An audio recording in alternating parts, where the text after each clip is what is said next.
What's up, family?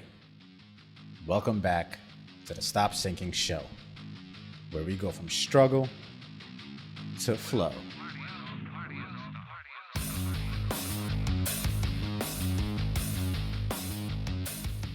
We all wake up and go to sleep every day with a mountain of worries.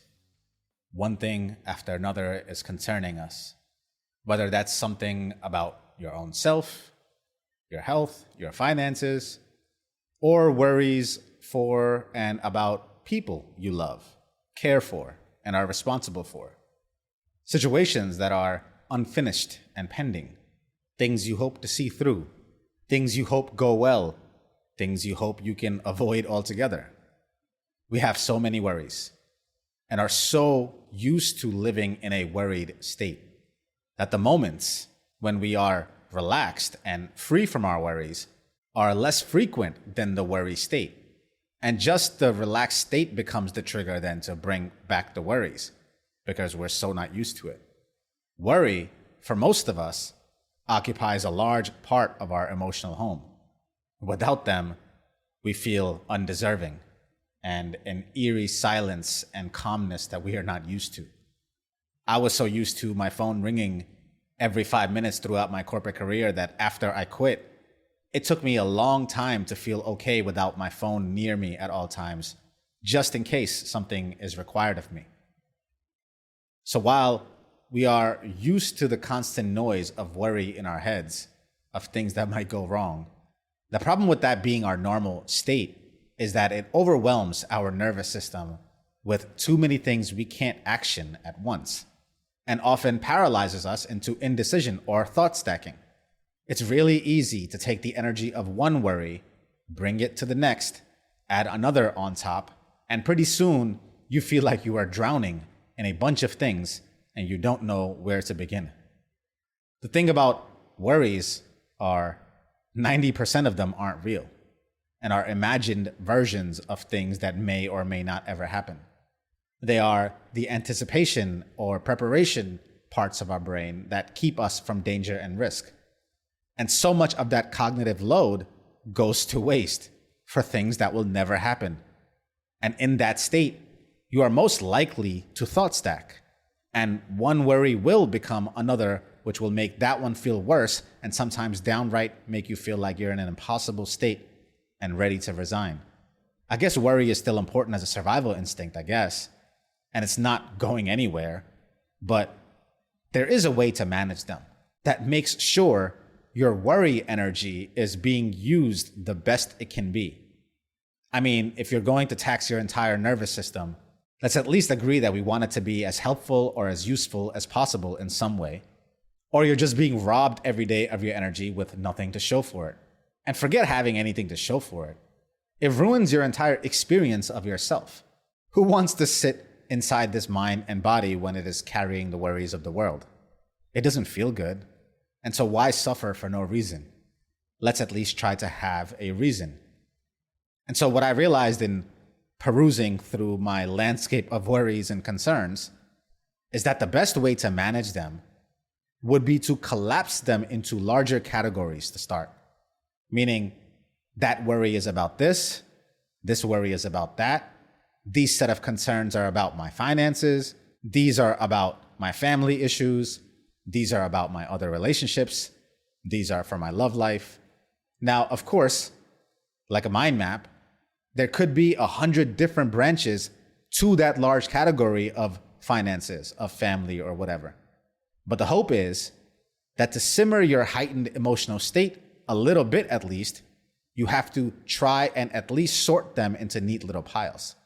It doesn't mean they go away, but at least when the landscape is more sorted, you feel a little bit less overwhelmed. And then, once you have done that, what I think is the most helpful step in managing worries, once you can see them clearly and where they all fit, is to really look deep into those large categories and inspect the multitude of branches within them, and now sort those by which concern is the most important of them all. And this will be a mixed emotional and logical process. But if you can sit with yourself long enough and be on task, you will start to feel from the intensity of emotions themselves informing you that there is one or two concerns that have more emotional resonance than the rest. And the goal is to figure out which ones float to the top like that, which category, and then which items in each category. The goal of managing worries can never be to rid yourself of them. Unless you know how to do that, let me know. Even if I put all my faith in a higher power and leave all my worries to him, my spirit gets that. My brain doesn't. My brain has still got to figure out strategies for, tactics for, and minimize its workload. Or it will make it even hard to sit with my own spirit because of the constant noise. Again, the goal of managing your concerns, your worries, is not to rid yourself of them completely. It's to figure out the largest, most important concern, the big domino of concerns, that if you just concern yourself with this particular concern, that many, if not all of the other concerns become less concerning. There is usually one dominating category, one particular branch of each that leaves you feeling heavier than the rest. And if you could just sit and feel out which one that is, and only focus most of your attention on addressing that particular worry, if it's real, of course. If it's not real, then the addressing you need to do is different than something you can actually action. The first action is always to figure out if this worry is actually a real worry, if it's actually true. What is the likelihood of it? What is the worst case scenario if it did happen?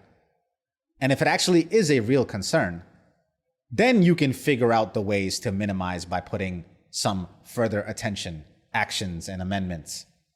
If you could figure out which one of the worries is the strongest branch, has been left to grow long enough, has been fed and nourished by stealing away your mental resources, your emotional bandwidth, if you can address those first, you would be surprised how many of the other ones stop carrying the same emotional resonance, the same weight. One, because you probably eliminated the biggest worries, or at least felt like you had a handle on them.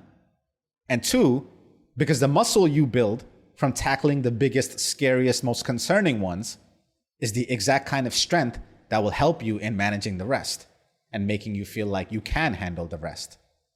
While you may never fully get rid of worries, because one dealt with would add another to take its place, we are as insatiable in our concerns as we are in our desires. Ridding yourself of all the stories that are at the root of your worries is not a tactical process like I just described, but is a much deeper, slower, quieter process. I don't know how to tell you how to get to a place with no worries other than to do nothing and just be still. You can't win the war of the mind with the mind. It is ineffective. The mind needs silence to melt away. But while you are still stuck in the noise, at the least, you can manage your worries. I love you, family. Stay true always. I'll see you on the next show.